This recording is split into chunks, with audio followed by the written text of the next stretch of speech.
The Great Gatsby by F. Scott Fitzgerald. We're now on page 67.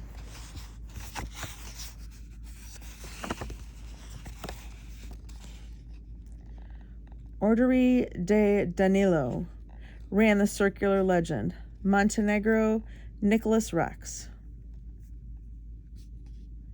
Turn it. Major J. Gatsby, I read, for valor extraordinary. Extraordinary. Here's another thing I always carry, a souvenir of Oxford days. It was taken in Trinity Quad. The man on my left is now the Earl of Doncaster. It was a photograph of half a dozen young men in blazers loafing in an archway through which there were visible a host of spires. There was Gatsby looking a little, not much younger, with a cricket bat in his hand. Then it was all true. I saw the skins of tigers flaming in his palace on the Grand Canal. I saw him opening a chest of rubies to ease, with their crimson lighted depths and gnawings of his broken heart. I'm going to make a big request of you today, he said, pocketing his souvenirs with satisfaction. So I thought you ought to know something about me. I didn't want you to think I was just some nobody, you see. I usually find myself among strangers because I drift here and there, trying to forget the sad thing that happened to me. He hesitated. You'll hear about it this afternoon. At lunch? No, this afternoon. I happened to find out that you're taking Miss Baker to tea. Do you mean you're in love with Miss Baker? No, old sport, I'm not. But Miss Baker has kindly consented to speak to you about this matter. I hadn't the faintest idea what this matter was, but I was more annoyed than interested. I hadn't asked Jordan to tea in order to discuss Mr. J. Gatsby. I was sure their request would.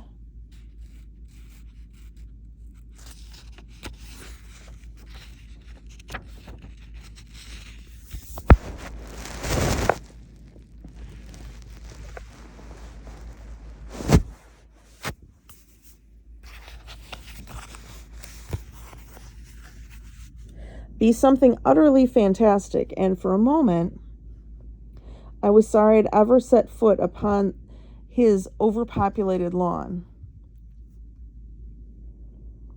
He wouldn't say another word. His correctness grew on him as we neared the city. We passed Port Roosevelt, where there was a glimpse of red-belted ocean-going ships, and sped along a cobbled slum lined with the dark, undeserted saloons of the faded glint 1900s. Then the Valley of Ashes opened out on both sides of us, and I had a glimpse of Mrs. Wilson straining at the garage pump with a panting vitality as we went by. With fenders spread like wings, we scattered light across half Astoria. Only half, for as we twisted among the pillars of the elevated, I heard the familiar jug spat of a motorcycle, and a frantic policeman rode alongside. All right, old sport, called Gatsby. We slowed down.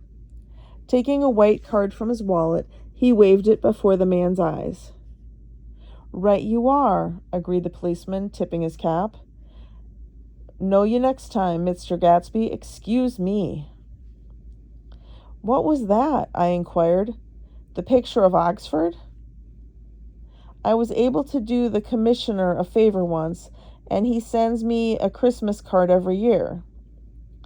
Over the great bridge, with the sunlight through the girders making a constant flicker upon the moving cars, with the city rising up across the river in white heaps and sugar lumps, all built with a wish out of non-olfactory money.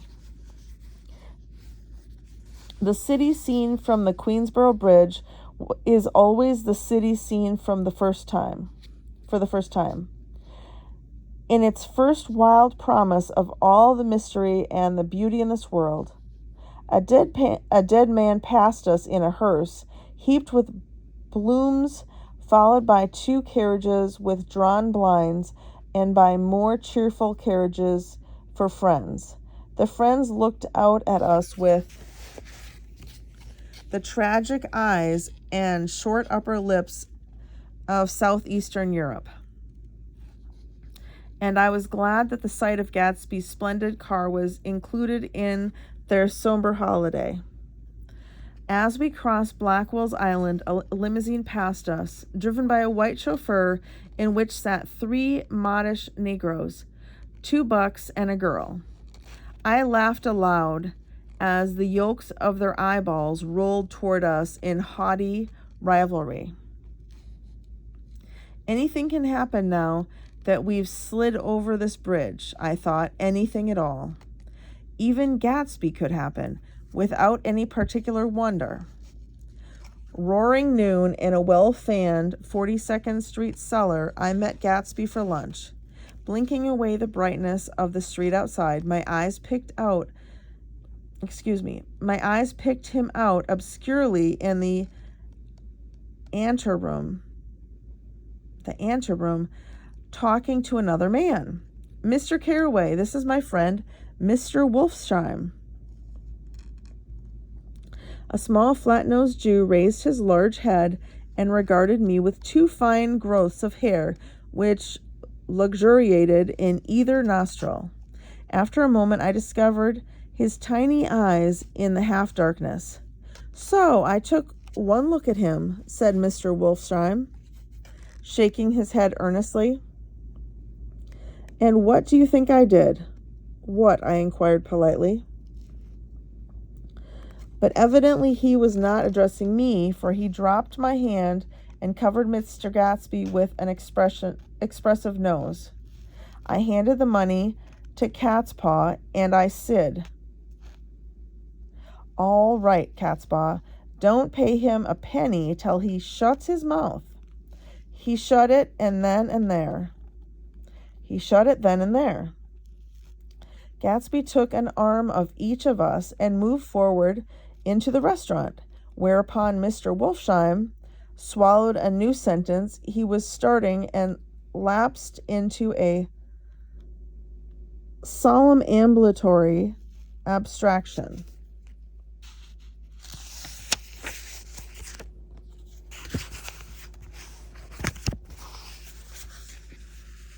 "Highballs?" asked the head waiter. "This is a nice restaurant here," said Mr. Wolfsheim, looking at the Presbyterian nymphs on the ceiling, "but I like across the street better." "Yes, highballs," agreed Gatsby, and then to Mr. Wolfsheim, "It's too hot over there." "Hot and small, yes," said Mr. Wolfsheim, "but full of memories." "What place is that?" I asked. "The old Metropole." "The old Metropole," brooded Mr. Wolfsheim gloomily, "filled with faces dead and gone, filled with friends gone now forever. I can't forget so long as I live the night they shot Rosie Rosenthal there. It was 6 of us at the table, and Rosie had eat and drank a lot all evening. When it was almost morning, the waiter came up to him with a funny look and says somebody wants to speak to him outside. "All right," says Rosie, and begins to get up, and I pulled him down in his chair. "Let the bastards come in here if they want you, Rosie, but don't you, so help me, move outside this room." It was 4:00 in the morning then, and if we'd raised the blinds, we'd have seen daylight. "Did he go?" I asked innocently. "Sure he went." Mr. Wolfsheim's nose flashed at me indignantly. He turned around in the door and says, "Don't let the waiter take away my coffee." Then he went out on the sidewalk, and they shot him 3 times in his full belly and drove away. 4 of them were electrocuted, I said, remembering. 5 with Becker. His nostrils turned to me in an interested way. "I understand you're looking for business."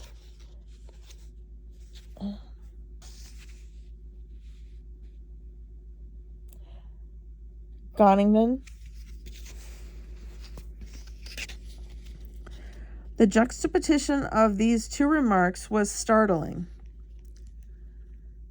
Gatsby answered for me. "Oh, no," he exclaimed. "This isn't the man." "No?" Mr. Wolfsheim seemed disappointed. "This is just a friend. I told you we'd talk about that some other time." "I beg your pardon," said Mr. Wolfsheim. "I had a wrong man."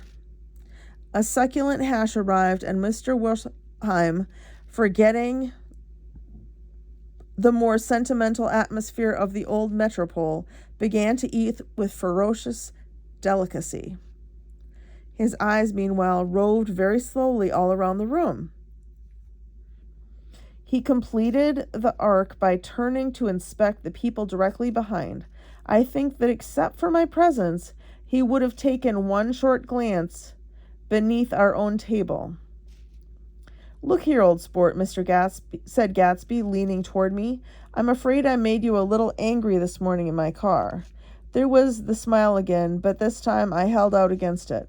"I don't like mysteries," I answered, "and I don't understand why you won't come out frankly and tell me what you want. Why has it got to come through Mrs. Baker?" "Oh, it's nothing underhand," he assured me. "Miss Baker's great sportswoman, you know, and she'd never do anything that wasn't all right." Suddenly he looked at his watch, jumped up, and hurried from the room, leaving me with Mr. Wolfsheim at the table. "He has to telephone," said Mr. Wolfsheim, looking him in the eyes. "Fine fellow, isn't he? Handsome to look at, and a perfect gentleman." "Yes." "He's an Oxford man." "Oh?"